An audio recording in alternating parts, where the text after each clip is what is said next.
Magandang umaga, narito na ang PTV Balita ngayon. Nasa 31 bilyong piso ang inilaang pondo ng gobyerno para sa National Rice Program ngayong 2024. Ayon kay Pangulong Ferdinand R. Marcos Jr., gagamitin ang nasabing budget para paigtingin pa ang mga programa tulad ng production support, extension services, research and development at irrigation network services. Paglalaanan din ng pondo ang pagpapalakas sa hanay ng mga magsasaka. Malaking bahagi rin ng pera ay gagamitin sa pamamahagi ng makinarya.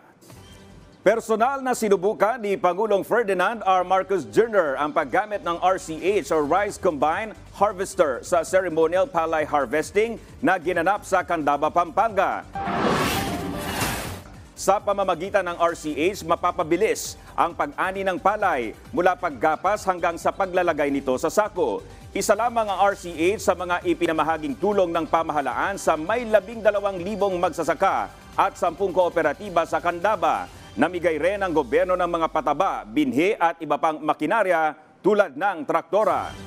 At yan ang mga balita sa oras na ito. Para sa iba pang updates, i-like at i-follow kami sa aming mga social media account. Ako po si Dominic Albelor para sa Pambansang TV sa Bagong Pilipinas. Magandang umaga!